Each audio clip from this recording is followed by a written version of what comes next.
کودکان در غزه پس از آغاز جنگ اسرائیل و حماس از تحصیل دور ماندند، ولی والدان میگویند که مشکلشان جدی‌تر از مکتب و درس است.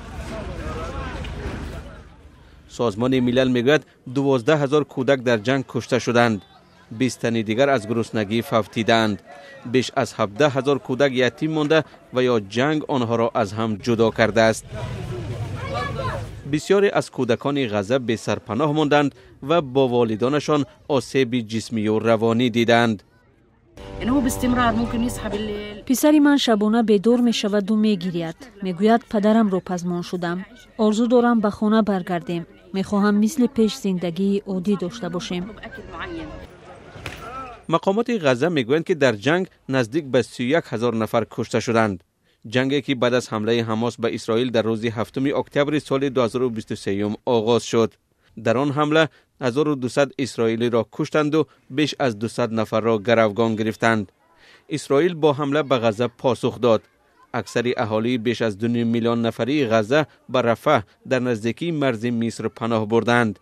در بیمارستان اینجا هر کودکی که می‌بینید جسماً و یا روحاً آسیب دیدند و گرسنه‌اند.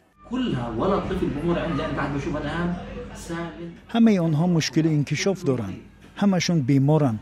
حتی مادران شیر ندارند که به بچه‌شان بدهند. آنها میگویند شیر ندارند و نمیدونند که چطور شیر بخرند.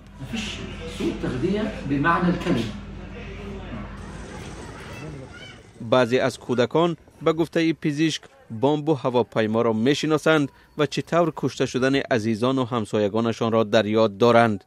کودکان دیگر به دامان مادر چسبیدند و پیوسته میگریند. بسیاری ها خیالی شده هذیان میگویند.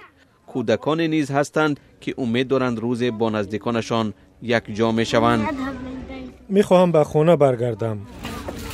والدان میگویند دیدن احوال کودکان دلریش کننده است. مادران به سوالهای کودکان پاسخ ندارند. وقتی برای خوردن چیزی میپرسند پاسخی نیست. کودکان گوشت، ماهی، شکلات یا یگان شیرینی که پیشتر میخوردند سراغ میکنند. چیزهایی که ما پیدا نمیکنیم. اسرائیل میگوید محدودیت برای کمک رسانی به مردم غزه جاری نکرده است. هرچند تمامی مال و محصولات را که می آید تفتیش میکنند تا در بین آنها سلاح برای حماس نباشد. اسرائیل ادعا دارد که حماس از کمک ها بهره میگیرد. سازمان عفو بین الملل میگوید اسرائیل امداد را به غزه از طریق خاک خود محدود کرده است. سازمان ملل میگوید اگر کمک بیشتر نشود در غزه قحطی می آید.